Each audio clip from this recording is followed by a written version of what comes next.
Gotta do. All right. How's it going? Steve Very Garner. good. Christian. Good to meet you, man.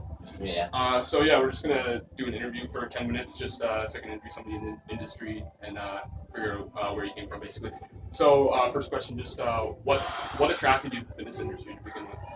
I would say starting out in the fitness industry, to begin with, I was into a lot of sports, stuff like that. I ended up hurting my lower back.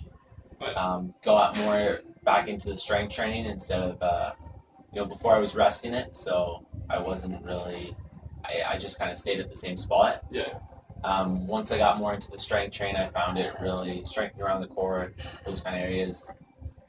Really helped me get back into doing what I loved, which was more sports, stuff like that. And then I figured I'd be able to help a lot of people that way, and I've really been able to do that. So that's kind of why I got into the fitness industry. right on. So injuring your back, like, is just like kind of what attracted you to? Yeah, it was. kinda It was really. I went to a lot of physio and chiro, and they were able to help me a little bit, but Yeah. it was really more the strength training, more strengthening through the core, Right. more compound movements that ended up really getting me stronger and able to get back into the sports that I loved. Awesome. So what were the first steps that you took to get into the industry? I think the first step that I took would have been, well, obviously I looked into different programs and then ended up doing the program at Mohawk for health, wellness, and fitness. Right. So yeah, it was mostly research for the most part. I wasn't really sure what kind of career I wanted to do, but I did know I wanted to do something in the fitness industry. Yeah. And then once I started training, I really ended up loving it and stuck with it. Did you do co-op when you were in Mohawk, or? No, I didn't do co-op. I did. I tried to get into the co-op program, but I only Right. had the. I ended up only doing the 2 years. Right on. But I did volunteer at a personal training studio. Yeah. So similar to a co-op in that sense. Which personal training studio was it? It was Body One Fitness in Dundas. Right on. So I was volunteering there for a little bit, and then I got a job there right out of college, just a few hours a week. Right on. And then I came to Five Star shortly after. How long ago was that? That would have been a little over 2 years ago now. 2 years ago. Right on. Yeah. Would you say that the doing volunteer work really helped you out? Like, I think it really did. Getting the experience, getting the foot in the door somewhere, really seeing what it's all about is, it's definitely very important. Right on. So, what are some of like the most important things you'd say to stand out as a trainer? I would say, your personality is always gonna have to stand out to some degree. Your ability, your knowledge. I think a good knowledge base as a trainer will always help you or benefit you. Those are, I would say, the big ones, like how you treat people, like being on time, punctuality. Right on. Along with, I would say, knowledge is probably the biggest one there. Awesome. So when you say personality is key, like how do you mean that? Like how does having a certain personality affect how you do I your found, so for me, I was not very outgoing when I started in the fitness industry, so that's something I had to really work on. That was a weakness of mine. Right. So I had to become a lot more, I would say, as a trainer, you almost have to be outgoing. You have to be very personable. You can't really be closed off, or you have to be very open with the people that you're meeting and your potential clients just to get started. Right. So I would say that's a big one. Yeah, no, I'm a lot the same way. Not very outgoing, so it's something I'm gonna have to work on for sure. Absolutely, and you'll get it. It's just one of those things, like you just keep building. It'll come with time. Yeah, exactly. Would you say that was one of your biggest struggles getting in the industry, or was there any other struggles you can think of? Well, the big one was it's tough to get in without experience. So that's why I think that volunteering comes into play. So if you can volunteer somewhere, whether it's through a co-op or what have you, that's a really good way to kind of get into it. Right. Get your foot in the door somewhere, get some experience. Right on. Would you say that you could have gotten into the industry without going through the schooling, or would you say that the program at Mohawk really set you up for success?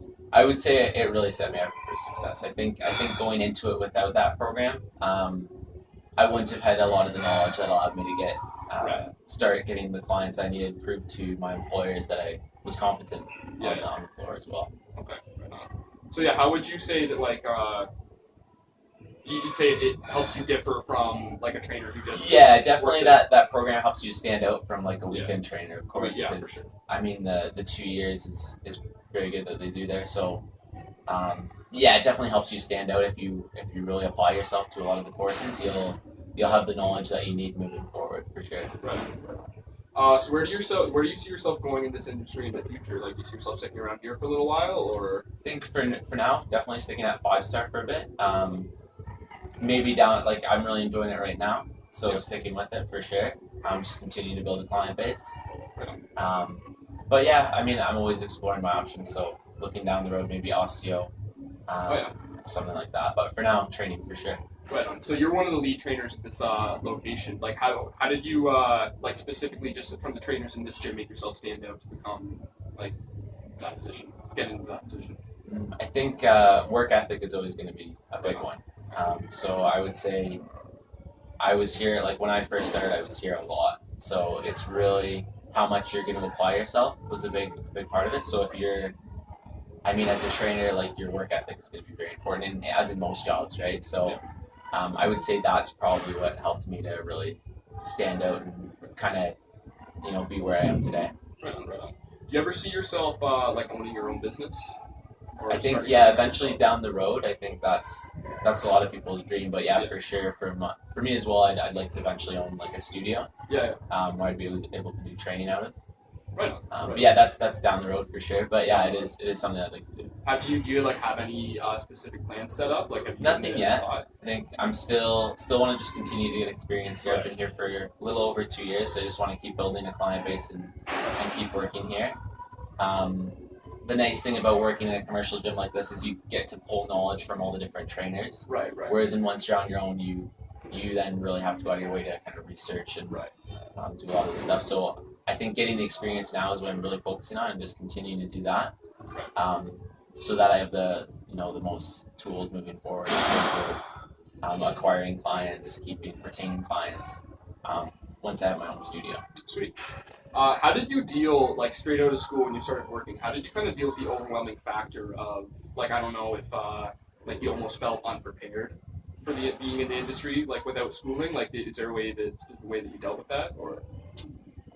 So coming out of school. Yeah, like straight out of school. Like, was there any feeling of overwhelmingness? But that's not a word. Being overwhelmed for sure. Yeah, there was definitely like a feeling of that, because it's as much as we're taught a lot through that program.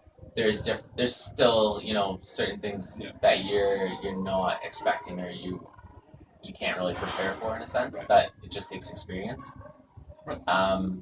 So I would say there was an initial shock factor there for sure. How did you deal with that? Just fight through it? Or? Essentially fight through it. Like, just take it day by day as much as you can. Also, like, you're gonna have to pull from different sources, right? So, like, for me, it was my employer, my manager at the time.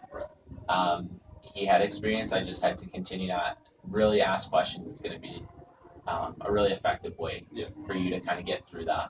Would you say that you were, at the time, like, looking back, would you say that you were more overwhelmed than you needed to be? Like, was there as much to worry about as you thought? I would say so. It was, because it's one of those things, like, it kind of comes with time. Like, so for your personality, for example, like, I was very shy, wasn't outgoing. That was something that I didn't know would change necessarily, but I didn't need to be overwhelmed because of that. Like, it did eventually come. So I would say the skills that you're going to need, you will acquire. It just is going to take time to practice and learn. Yeah, for sure. Okay. Awesome. Well, thank you very much for your time. No problem. I really appreciate it. Great. Have a good one. Yeah, you too. Take care. It's a few minutes short, but you said